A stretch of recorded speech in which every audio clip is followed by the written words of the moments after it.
Oi, gente. Estamos aqui com o Espírito da Coisa, Espiritismo Crítico. Agora eu, Lindenberg, que vocês estão vendo aqui no vídeo. Vamos tocar esses próximos meses. O Espírito da Coisa, a Dora Encontre está ocupada com outro projeto por algum tempo, então a gente está ocupando aqui o espaço. Fazendo isso também de forma gravada, né? A gente não está ao vivo, a gente não está online nesse momento, a gente está acompanhando o chat, mas não é ao vivo, né? É gravado. Então, esse é o primeiro recado. O segundo recado é: ainda estão abertas as inscrições para os nossos encontros de leitura crítica sobre o livro Nosso Lar, que vai começar agora, dia 9 de outubro. Então, o link está aqui na descrição. Serão 5 encontros, a gente vai discutir capítulo por capítulo, fazendo uma leitura crítica, a respeito das informações que estão contidas nesse romance, que é um marco e é muito importante para o espiritismo brasileiro. Tem filme, tem um peso no imaginário do espiritismo brasileiro, então a gente queria debater com vocês sobre isso. Então entrem lá, vejam as datas, os valores, e qualquer dúvida entre em contato com a gente aqui pelo e-mail, pelas redes sociais, pelo Instagram, tá?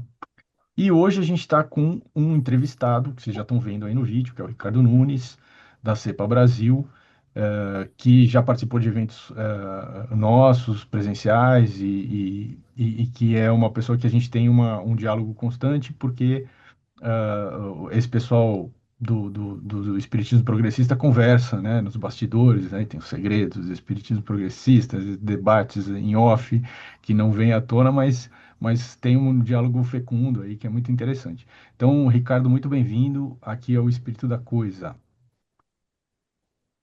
Olá, Lindenberg. Olá, Maurício. Que alegria estar aqui com vocês, com o público que vai poder assistir essa live. Quero deixar um bom dia, boa tarde ou boa noite, porque não sei em que momento que as pessoas vão assistir a nossa reflexão. E é uma alegria muito grande estar com vocês, junto com espíritas que tem tido um compromisso tão grande com a filosofia espírita, no sentido progressista, no sentido de um espiritismo para o século XXI. Então, estou à disposição aqui para a gente conversar um pouquinho no dia Ah, de hoje. legal, legal. Eu queria fazer uma apresentação breve, quer dizer, o Ricardo é delegado da CEPA Internacional, tá de diretor da CEPA Brasil, né? É, presidente da CEPA Brasil, Presidente, é isso. presidente. Isso. E também já contribuiu com Sim. várias publicações aí da CEPA, como organizou livros com o Arthur Quioro, com Mauro Espínola, uma coleção Viver e Coleção Livre e Pensar, Pensar. Isso. e também com o Dante Lopes, Reflexões sobre a Ideia de Deus, né? Que faz Isso. parte da coleção, que é um livro que ele escreveu junto com o Dante Lopes. Também é membro do CPDOC, né, que é o Centro de Pesquisa e Documentação Isso. Espírita, e atua como expositor ligado lá à SEAC, que é o Centro Espírita Allan Kardec de Santos. Então é uma pessoa bastante envolvida no movimento e ativa e participa de muita coisa, de muitas organizações. Então, para começar, Ricardo, só para situar um pouco o pessoal, dá uma breve explicação do que é a CEPA Internacional e a CEPA Brasil, só para situar onde você está nesse vasto, né, nessa vasta teia de espiritismo progressista. Perfeito. É muito boa a pergunta, Maurício, porque às vezes até há uma confusão entre a cepa, as pessoas confundem o que é a cepa e a cepa Brasil, e é muito natural essa confusão, porque afinal de contas tem o mesmo nome, né? Praticamente o mesmo nome e a mesma origem. Vamos lá. A cepa, ela nasce na Argentina na década de 40, com, com com a iniciativa de espíritas argentinos que criam o que era chamado na época de Confederação Espírita Pan-Americana. É, Ocorre que o tempo foi passando, a CEPA realizou vários congressos no mundo em relação na Europa e América Latina, principalmente, e Com o passar do tempo, passou-se a pensar a CEPA como não como uma confederação, mas como uma associação espírita pan-americana, né, que tem por finalidade justamente congregar os espíritas livre-pensadores. E uma característica essencial da CEPA é justamente postular, defender um espiritismo não religioso, né? Não- o que não significa o espiritismo isento de espiritualidade, é diferente, né? Mas um espiritismo que não se define como religião, né? Nós costumamos dizer um espiritismo kardecista, progressista, laico e livre pensador. Essa é a característica da CEPA. Na sua organização. Então, é uma associação internacional que visa reunir espíritas do mundo inteiro que se afinizam com essa ideia de um espiritismo aberto ao livre pensar e, digo e repito, não antirreligioso, jamais antirreligioso, mas um espiritismo que não se denomina como religião. E a Cepa Brasil, o que é a Cepa Brasil? A Cepa Brasil é um, digamos assim, um braço de afinidade ideológica no Brasil, que reúne os espíritas brasileiros afins com esta proposta. É isso que é a Cepa Brasil. A Cepa Brasil, em síntese, ela tem uma unidade ideológica profunda com a cepa. Ela não tem uma, digamos, é lógico que nós temos uma independência de livre pensar, mas nessa essência nós defendemos a mesma ideia que a cepa historicamente tem defendido de um espiritismo laico, kardecista, progressista, laico e livre pensador. Basicamente seria isso. E a Cepa Ricardo, Brasil, ela tem a ver com, ela congrega os espíritas brasileiros em torno desta uhum. proposta. É isso. Ricardo, eu queria perguntar para você os desafios da atuação da CEPA Brasil em meio ao movimento espírita brasileiro, né, como um todo. Desafios institucionais, desafios de realização de atividades, como que você avalia? Perfeito. Eu vou fazer uma pequena correção. A CEPA, ela inicia com o nome Confederação Espírita Pan-Americana, mas depois há uma mudança nos seus estatutos e hoje ela é a Associação Espírita Internacional. É essa a denominação da CEPA. Tá? Isso aqui é Sim. importantíssimo, né? E Uhum. os desafios, né, Lindeberg? Excelente questão. Os desafios da cepa são muitos num movimento espírita tradicionalmente religioso e cristão, né? Porque geralmente há muita, às vezes, confusão em relação aos propósitos da cepa, no sentido da sua mensagem. A respeito da natureza do espiritismo e de seus postulados. É, Infelizmente, muitos espíritas acabaram entendendo que em razão da cepa não se autodenominar religiosa, seria quase que já recebemos todo tipo de gracejos, digamos assim, né? Até de espíritas ateus fomos chamados, né? E de querer tirar Jesus do espiritismo, coisas absolutamente incorretas do ponto de vista da mensagem da cepa, da proposta da Uhum. cepa para o espiritismo. Jamais, né, seríamos espíritas ateus. A cepa defende a existência de Deus. É lógico que não. Inclusive eu mesmo, junto com Dante Lopes, escrevemos um livro chamado Reflexões sobre a Ideia de Deus. É lógico que a nossa visão a respeito de Deus não é uma visão antropomórfica, né? É uma visão filosófica, uma visão que Uhum. busca um aprofundamento dessa questão. E em relação a Jesus, Lindenberg, também o mal entendido, os males entendidos, né, foram muitos em relação à cepa, né, querendo tirar Jesus do espiritismo mesmo, porque essa história já vem desde o século passado, o que é um Uhum. absurdo. Jesus, para Sim. nós, é uma referência fundamental. no campo da espiritualidade, da ética, enfim, né?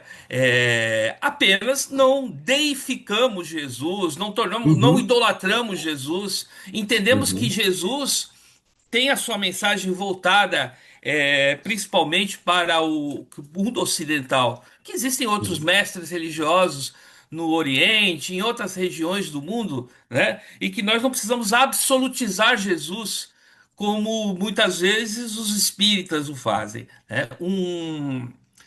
Então, a CEPA não nega, a CEPA, enquanto mensagem, não nega nenhuma das obras espíritas, né? Outro erro que muitas vezes se coloca, né? Como se nós negássemos o Evangelho segundo o Espiritismo ou coisa desse tipo. Não. A uhum, CEPA, ela contextualiza essas obras, né? Para que, buscando compreender o contexto histórico em que Allan Kardec as produziu, de uma França muito católica ainda, de uhum, uma França eurocêntrica, e que nós, se desejamos um espiritismo que avance com o século XXI, como diz a nossa querida Dora, né? Nós precisamos realmente romper essas amarras do eurocentrismo, do judaico-cristianismo, que foram amarras muito profundas, que se estabeleceram desde o início da origem da fundação do Espiritismo. Agora, a CEPA postula sim uma espiritualidade. A Dora fala uma coisa que eu gosto muito, né? Que eu posso trazer para nossos pensamentos também, né? A ideia de uma espiritualidade crítica é esse o uhum, nosso pensamento, né? Acreditamos que o espiritismo pode ser sim, e que ele tem uma proposta original de ser um conhecimento da realidade do espírito, né? Essa é a nossa, e não uma mera fé. Não que a fé seja algo negativo, não, mas que o espiritismo ele nasce com características originais. E dentre essas características originais, nós entendemos que é justamente a pesquisa que Allan Kardec faz sobre o tema da mediunidade e as conclusões filosóficas, e, e podemos dizer, mesmo que o Espiritismo não seja aceito como uma ciência, científicas, né, que Allan Kardec uhum. assim desejava, no Sim. sentido de demonstração da imortalidade da alma e sua comunicação. Então, Uhum, temos tido vários desafios, Lindeberg, mas, uhum, felizmente, percebo que hoje estamos sendo um pouco melhor compreendidos, né, por uhum. vários colegas, inclusive o mundo do espiritismo progressista tem olhado para nós com uma compreensão maior, o que nos deixa muito Sim. felizes. Excelente, Ricardo. É muito Obrigado. bom mesmo. Mas, então, assim, considerando tudo isso que você falou, esses desafios da cepa e tal, e a forma como o movimento hegemônico do espiritismo olhou historicamente para a cepa, a gente pode concluir que a cepa, então, ao longo aí da existência dela, foi sempre um movimento marginal em relação ao movimento espírita hegemônico, né? Ela sofreu exatamente uma leitura enviesada, né? Uma leitura muitas vezes errada, e ela acabou ficando, de alguma forma, fechada nela mesma, relegada a uma certa marginalidade do movimento.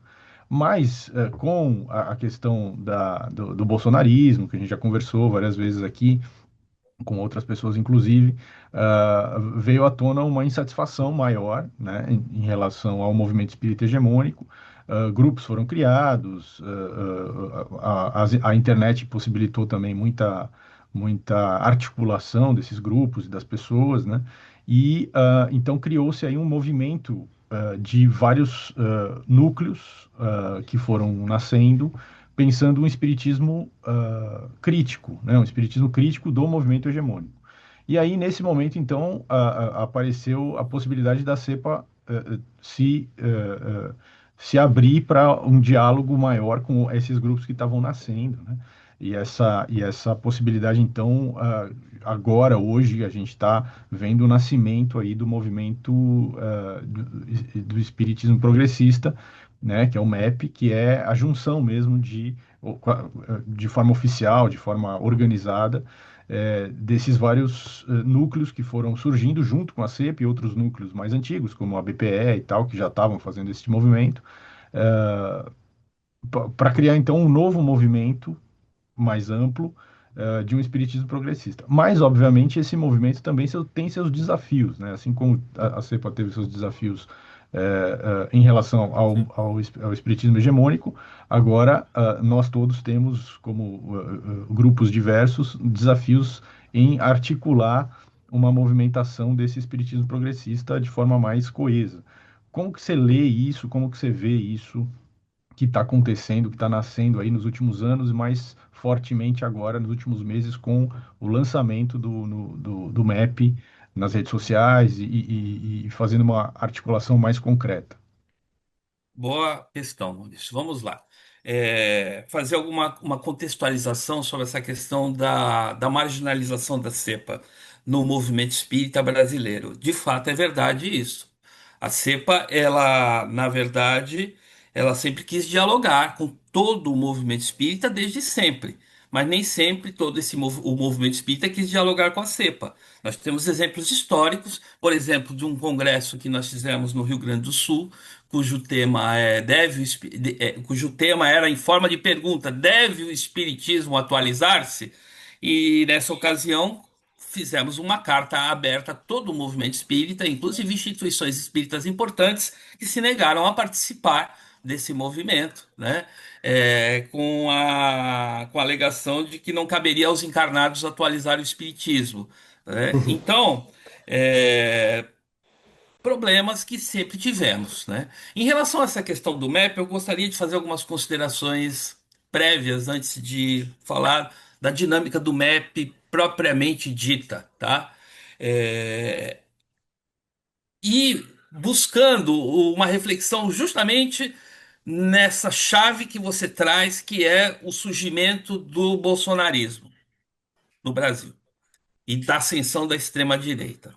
Antes deste fato histórico, desse fato político, histórico, sociológico aqui no nosso país, nós tínhamos, durante todo o século XX, por exemplo, desde Torteroli, do grande Torteroli, que temos aí uma biografia muito boa que foi lançada atualmente, nós temos uma discussão sobre a natureza epistemológica do espiritismo, se o espiritismo era ou não era religião, né? Eu confesso, meus queridos Lindenberg e Maurício, que eu fui criado neste caldeirão dessa questão. Entendeu? Durante muito tempo, desde a adolescência, essa era a questão fundamental que ocupava o meu pensamento. E de vários colegas CPanos, a questão da natureza do espiritismo. Ocorre que, é, como nós dissemos, aconteceu o fenômeno do bolsonarismo e da ascensão da extrema-direita. E aí, do meu ponto de vista, eu percebo que houve realmente um deslocamento de eixo de reflexão no nosso movimento espírita. E esse deslocamento de eixo de reflexão no nosso movimento espírita produziu uma coisa que não tínhamos conseguido produzir anteriormente, que era espíritas laicos e espíritas religiosos darem as mãos. Muito interessante isso. E nós verificamos nesse processo que existem, do ponto de vista político, espíritas religiosos progressistas e espíritos religiosos conservadores, que existem espíritas laicos progressistas e espíritas laicos conservadores. Muito interessante a lição que a história deu para nós nesse campo, né? A maturidade que nós acabamos desenvolvendo nesse processo. O nosso olhar durante muito tempo foi numa direção, e hoje nós vimos que esta questão da ascensão da extrema-direita tornou as coisas mais complexas. E daí, como você disse, Maurício, surgem esses espíritas que procuram dar as mãos numa ideia progressista de, é, podemos dizer, de combate a essas ideias de extrema-direita que nós temos no Brasil. O que, aliás, era muito necessário que isso acontecesse, porque nós sabemos, e aí todos vocês e eu tenho certeza, todos nós que temos afinidade com uma ideia de democracia, de humanismo, de direitos humanos, nós sofremos muito Uhum, psicologicamente, emocionalmente nesse período. uhum. E que muitas vezes muitos espíritas se sentiram isolados, deixaram as casas espíritas, saíram do movimento espírita tristes com o espiritismo, com o movimento. Então, este movimento espírita progressista, na minha visão, ele é fundamental, ele é essencial, ele é necessário, né? Nós precisávamos realmente fazer isso, né? Nós precisávamos ir nessa direção, né? O Espiritismo, como eu costumo dizer sempre nas minhas reflexões, ele é um herdeiro do Iluminismo. E o Iluminismo, ele tem ideias progressistas, ideias de desenvolvimento, ideias de avanço social. Então, o Espiritismo tem que estar realmente sintonizado com tudo que é democrático, com tudo que é científico, com tudo que é humanismo, né? Nós temos que deixar claro à sociedade esta característica do Espiritismo. Não estamos inventando isso. Não estamos, está lá na obra espírita. O Espiritismo, na minha visão, ele não tem ele não tem um pensamento social sistematizado. No entanto, traz princípios, embriões de princípios, podemos dizer assim, que podem ser desenvolvidos no sentido muito generoso de uma crítica social. Então é muito bem-vindo o MEP, segundo penso. Agora, é óbvio que o MEP também oferecerá desafios, porque temos uma linha geral, mas cada um vem de uma tradição muito específica, de uma história individualizada, pontual de cada um dos representantes do MEP e das suas instituições, né? E isto aqui será um desafio realmente para que nós possamos construir um movimento espírita progressista que seja efetivamente democrático, mas também que não se paralise, porque há um grande problema, né? Nós que somos assim, mais afinizados com a ideia da esquerda, né? Nós gostamos de discutir bastante. É óbvio que temos que discutir bastante. Mas nós temos que Uhum. criticar também mecanismos, criar mecanismos de decisão. Porque senão nós estamos perdidos, não vamos fazer nada, vamos ficar na eterna discussão. Então eu vejo assim, Maurício, eu, eu, estou muito feliz. E a Cepa Brasil, hoje eu estou como presidente da Cepa Brasil, teremos eleições na Semana Brasil agora, 18 de outubro. Já em breve não serei mais o presidente, mas a nossa orientação é estar junto ao MEP, né? Sempre junto ao MEP, seja qual for o presidente, né? Pelo menos nesse momento histórico é essa a nossa orientação. Mas temos certeza que é um movimento que encerra desafios, tanto de você estipular projetos quanto desafios decisórios que nós vamos ter que equacionar muito bem. E eu já vi pelos poucos, digamos assim, pelos poucos, como é que eu posso dizer? Pelos poucos contatos que tenho tido, que realmente não vai ser fácil. Vamos ter que estar atentos, mas acredito que a amizade e o coração e que a sinceridade ela pode vencer e nos fortalecer em direção a esse objetivo de um movimento espírita progressista propositivo, que não se paralise e que tenha também um elo de amizade. Uma coisa que eu percebo, sabe, o Maurício Lindenberg, nós construímos nas nossas instituições espíritas, onde nós participamos, elos de amizade fortíssimos com algumas pessoas, né? No MEP, nós temos digamos assim, uma diretriz ideológica, mas ainda não temos um elo profundo de amizade. E isso vai ter que ser construído com o tempo, porque só as coisas que são Uhum. baseadas num laço, como diria Kardec, né, é que Uhum. podem ir para frente. Mais ou menos assim que eu penso a questão do MEP. Excelente. E aí, ó, aproveito para perguntar a você, Ricardo. Haverá uma live de lançamento do MEP, né, no dia 13 de outubro.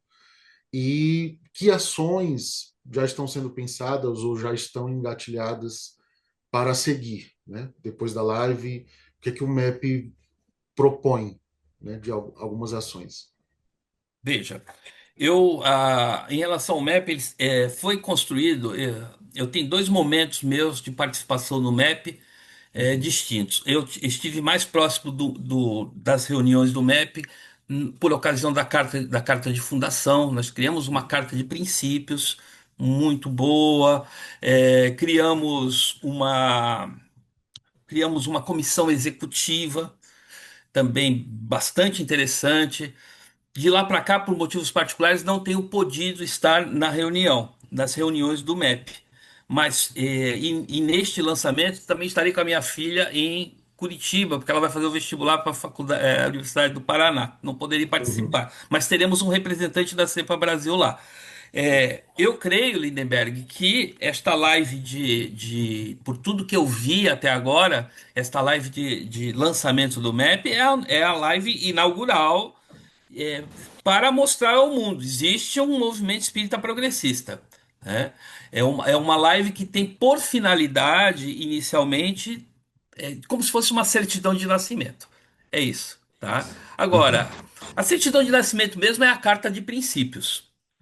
Mas, assim, digamos assim, dar publicidade, pelo menos das discussões que eu participei, era esse o objetivo. Acredito que virá por aí, no futuro, algum encontro nacional do movimento, porque esses encontros são fundamentais, penso eu, Sim, até mesmo para estabelecermos esses laços. isso.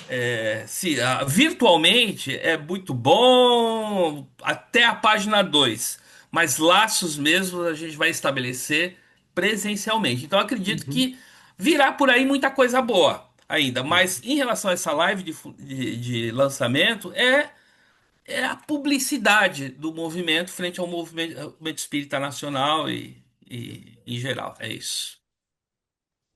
Muito bom. Eu quero dizer que eu tenho, assim. Voltando a falar da questão da nossa relação dos espíritas progressistas, eu quero dizer que eu vejo isso como algo muito bom, realmente. Hum. Muito bom, realmente. Eu acho que nós tivemos um período, por mais livre pensadores que nós sejamos, a gente, de uma certa maneira, a gente é muito apegado, né, às nossas verdades, entre aspas, né? A gente tem convicções. E este movimento mais plural nos faz pensar nas diferentes visões que nós temos do Espiritismo. E hoje, do ponto de vista pessoal, eu me sinto muito mais livre mesmo, num sentido de digamos assim, de um exercício efetivo e sentido da alteridade, de compreensão que existem outras maneiras de ver o Espiritismo tão legítimas quanto a minha maneira de ver o Espiritismo, Uhum. né? É lógico que sempre podemos ter algumas divergências, mas assim, eu acho que essa abertura, porque o Espiritismo não tem dono, esta que é a verdade. Não tem Uhum. dono. O espiritismo é que nem a música, né? A música é uma coisa, os músicos é outra coisa. Cada um de nós, espíritas que pensam espiritismo, somos músicos. Nós estamos produzindo com as notas do espiritismo, músicas diferentes. É assim que eu vejo. Então, ao mesmo tempo, acho que fora de uma ideia rigorosa de livre pensar, aí sim, de livre pensar, não haverá possibilidade do espiritismo avançar. Nós vamos ter que desenvolver mesmo esse exercício do livre pensar. E vai ter muita coisa que nós vamos ouvir e não vamos concordar, mas nós temos que manter o espaço aberto para que seja discutido, porque muita coisa que às vezes nós não concordamos no primeiro momento, depois nós vamos realmente assimilando, amadurecendo e outros vão pensando também junto, e isso faz o desenvolvimento da ideia espírita. Eu acho que isso é muito importante, esse compromisso com o livre pensar. Ele tem que ser rigoroso da nossa parte. É como vejo. A livre pensar e democracia dão trabalho, né? Isso Então, está bem claro que é, a gente precisa e exige engajamento, né? Envolvimento. Não adianta só também esperar que algumas pessoas resolvam para a gente e a gente só então receba a solução, porque provavelmente a gente vai ter alguma crítica em relação à sua solução em algum ponto. Então, se a gente não participa, não tem legitimidade, né? Então, mesmo a nossa própria crítica perde força, né? Uhum. Então, é realmente uma coisa interessante e desafiadora, mas é isso, né? Eu acho que é uma coisa que eh, nasceu a partir de um determinado contexto histórico e que impulsionou isso, e aí a gente então precisa agora pegar isso e fazer isso levar para frente, né? Aqui, então, no Espírito da Coisa, a gente está com esses próximos meses entrevistando pessoas ligadas a esse movimento, né? Esse movimento desde da criação de grupos coletivos até essa participação no MEP, para entender como essas pessoas estão vendo esse processo histórico que a gente está vivendo, o nascimento desse movimento, também como uma forma de publicizar o movimento e trazer mais pessoas para o debate, para também apresentar para o nosso público as diversas vozes, porque é isso que você falou, né, Ricardo? São pessoas diferentes cantando músicas diferentes, mas a partir então de uma base comum, o que é muito interessante e pode ser muito rico se a gente olhar dessa forma, né? Sim, sim. Temos que ser muito democráticos e temos que ter muita paciência, sabe, Sim, Maurício? sim, Paciência. sim. É esse o caminho. Muita paciência. Não adianta realmente ter pressa, né? Porque as coisas vão se desenvolver de uma maneira diferente da forma, pela qual nós desenvolvemos as instituições as quais nós estamos trabalhando até hoje, né? Uhum. As instituições que nós trabalhamos, geralmente nós partimos de uma proximidade com as pessoas. Essa que é a Uhum. verdade, no nosso centro Sim, espírita, na sim. nossa casa espírita. Esse MAP, o desafio é justamente um movimento que é nacional, Uhum, sabe? Que é o contato virtual, então tem que ter muita paciência, uhum. muita paciência. Mas vamos vencer, tenho Sim, certeza sim. que acredito. Ricardo, eu queria pedir para você divulgar os canais, né, da CEPA, do MEP, rede social, site, atividades regulares que a CEPA desenvolve, convidar as pessoas a assistirem. A gente vai E se colocar você aqui quiser assumir. na descrição do vídeo todos os links. Então vai ter o link do Instagram do App, vai ter o link do site da Cepa Brasil, o link para essa live de lançamento aí do MAP também vai estar. Então, quem quiser saber mais e navegar aí por tudo que a gente conversou, vai ter os links todos aqui embaixo. Mas, Ricardo, se tiver alguma coisa pontual que você acha que vale a pena mencionar, pode dizer. Em relação à Cepa Brasil, eu gostaria de dizer que o grande forte da Cepa Brasil é fazer um evento que nós chamamos de Encontro Nacional da Cepa Brasil, de 2 em 2 anos. E esse encontro nacional, nós fizemos o último agora, nós fizemos no Rio Grande do Sul, em Porto Alegre, esse ano ainda, e que foi uma coisa muito gostosa, muito boa. Pensadores do Brasil inteiro foram lá e foi muito rico. E tivemos o anterior, ainda sob a minha gestão, em Santos. Então, este é o grande trabalho da Cepa Brasil. Nós temos lives, nós temos hoje em dia muitas lives, nós temos eventos presenciais, mas o grande foco é esse, encontros nacionais. E quero também dizer que no site da Cepa Internacional vocês podem acessar os livros da coleção Livre Pensar, que são gratuitos. Nós estamos já na segunda fase de livros da coleção Livre Pensar. É uma coleção muito interessante do ponto de vista conceitual dos temas fundamentais do Espiritismo. Então, eu não me lembro exatamente, é CEPA.org. Você colocando Associação Espírita Internacional CEPA no Google, você chega lá. Daí tem um espaçozinho para download dos livros totalmente gratuito. É uma iniciativa que eu considero muito relevante de contribuição teórica da CEPA, e do CPDOC, porque a coleção Livre Pensar ela é feita por duas instituições, a CEP e o CPDOC. Eu, Ademar, Arthur Quioro e Maurício Pino somos os coordenadores. Basicamente é isso, gente. Excelente. Muito bom. Então, estamos terminando o programa de hoje com essa entrevista aqui com o Ricardo Nunes. Então, lembrando que, se vocês quiserem saber mais, os links estão todos aqui na descrição do vídeo para tudo isso que a gente conversou e mais coisas, inclusive, e reforçando que agora no dia 9 de outubro a gente vai começar os 5 encontros do Leitura Crítica Nosso Lar, para destrinchar esse livro a partir de um olhar crítico. Então, se inscrevam, o link também está aqui embaixo. A gente espera vocês. É isso, muito obrigado e até a semana que vem. Até Até a mais. próxima. Até mais. Obrigado.